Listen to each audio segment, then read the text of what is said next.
Hi, it's me again, Ian, and today I thought I'd do the chat, today's update from the meeting room. As you can probably see, there's a blackboard behind me, and the meeting room, like I did with the other room, I'll give you a spin around so you can see the rest of the meeting room. So, there you go. That's the view from the meeting room. That's part of the garden, and you probably can't see it, but there aren't actually any windows in it at all. So it is a completely open and circular meeting room. And here we're coming to the main part of the clinic, and you can see that's the central courtyard of the clinic. It's built around a courtyard in the courtyard style, and to the left of me is the yoga room, which we'll probably look at sometime later, and coming back to me. So it's quite different having a meeting in an open area. It's got, as you saw, it's a big circle, and everybody sits around in a big circle. Usually there aren't any chairs. I don't know if you saw the chairs in there on that spin round, but there are some today because there have been some visitors around. And we have had a number of visitors recently, just people coming for the day.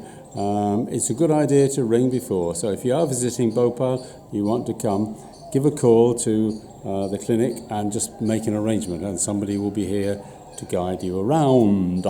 So what's happened this week? Well, on Monday night was a late night for me. Some of you will probably know that there was a peace intention experiment, which is organised by Lynn McTaggart of What Doctors Don't Tell You and other things.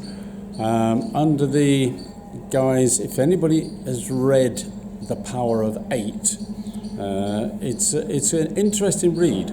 And this experiment was a peace experiment, and it was done via the internet. So thousands of people had signed up to spend 10 minutes just with an intention, which was written so that everybody shared the same intention and everybody was doing it at the same physical time, regardless of what their time zone was. Now, if you were in the UK, and many of my friends are, it was a quite acute time, but here it was at stupid o'clock. So I stayed up late to do that. So now we have to wait and see what happens as a result of the intention. And we'll see, and maybe I can make some suggestion to the organisation that they perhaps have some intention on Bhopal or towards Bhopal and the what's happened here and the reparations and so on. So there's a thought for you. And feel free to make your own peace intentions for Bhopal if you want to do that with a group of 8. Have a read of that book, it's quite interesting. Tuesday evening, well, I seem to have become a de facto English teacher because 2 or 3 weeks ago, I went to Mahendra's and after a couple of days, I had agreed to go to this class. So I went one evening, found myself in front of 20 or 25 enthusiastic students. I went back again with a bit of a plan, and I was asked to go back again. So I think this was maybe my 4th visit, and I decided I wanted to work on pronunciation with them. So there were 2 things we did. I got there and I said to everybody, and you do this in the UK. I said to everybody, how are you tonight? And they all said, I'm fine. How many times do you hear people saying that? I'm fine, I'm fine, I'm fine. Everybody says it here. It's almost as if the only word they know for how they're feeling is fine. So we had an exercise with all these students, and I went round the class and asked each one of them to come up with a different word as how they might be feeling at some point in time. Not necessarily how they were then and there. So they could have said, I'm feeling bolshy, I'm feeling happy. Any of those words, just as an exercise, because we so rarely really say how we're feeling. And I thought it was a good exercise. And it was. They all enjoyed it. Then we went on to do lots of tongue twisters and exercises in vocal pronunciation. Personally, I think for people who want a new language for speaking and conversation with other people, then the pronunciation is probably more important than the grammar. If you're going to be communicating in written form with, shall we say, another company, an international company, then the grammar is clearly important in the written word. So we had a lot of fun. I think my classes are getting a reputation of being very noisy. And I was invited along to a picnic, which the whole class is having in first week of December. After the anniversary here, the next weekend, we're all jumping on a bus and going to Pachimari. So I'm sure I'll do a video from there when we get there. I've been there before. It's a hill station not far away, I think maybe 100 kilometers away from Bhopal in the south and up a little higher. So I should be doing that. On Thursday, I took another trip around to Chingari. We had another volunteer just arriving on Thursday morning, and he's a photographer, and he's come to make a photo journal of the place here, Chingari, but mostly Sambhavna, which is where he pitched up. And I invited him to walk around with me, so we walked around there, and I had quite lovely meeting. Sanjay, of course, very welcoming in the physio room.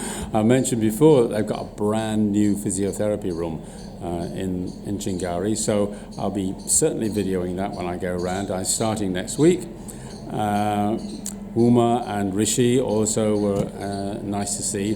Huma was treating at the time one of my old patients there, a little girl called Pachi, and her grandma.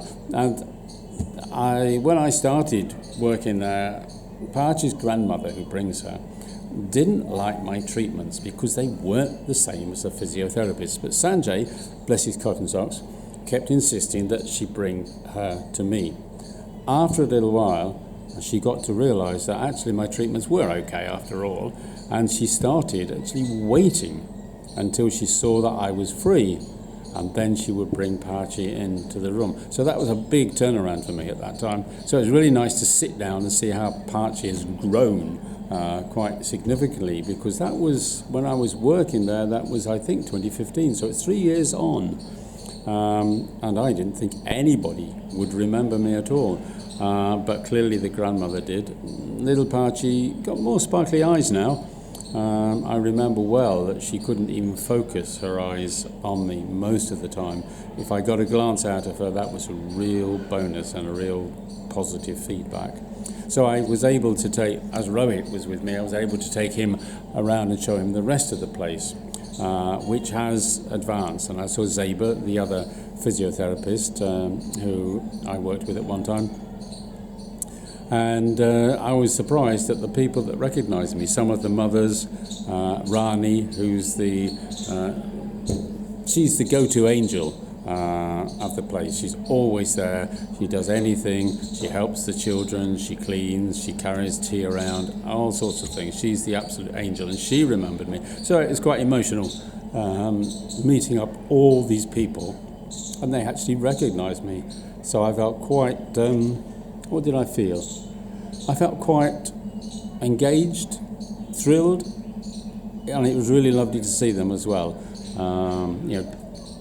Taking all ego out of it. I'm not being egotistic at all, but it was really lovely that they did remember me. So that was Thursday. That was Thursday during the day, and the rest of the week's been pretty normal. Lots of clients. I'd like to talk with you about a few of the patients here. I've got several of my patients are from the previous times I've been here.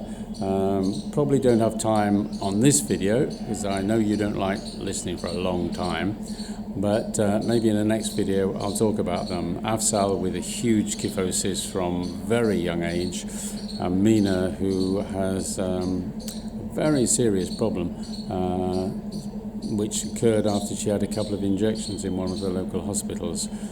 So I'll show some pictures of those, and I'll see if I can get some pictures from the children of the class. Well, some children, some adults in the class, and put them up in a comment below this video when I mount this video. I have got a little video of a couple of the students that I took earlier, so I'll post those in a few days after this video as well. Okay, with a few notes. Thanks for listening, and please keep in touch. Please spread the word about Bhopal, and that there are still problems here. We're still trying to sort all those things out, and Dow Chemical is taking further steps further and further away from its legal obligations to the people here. So thanks for watching, have a great week, and I'll see you soon. Bye now.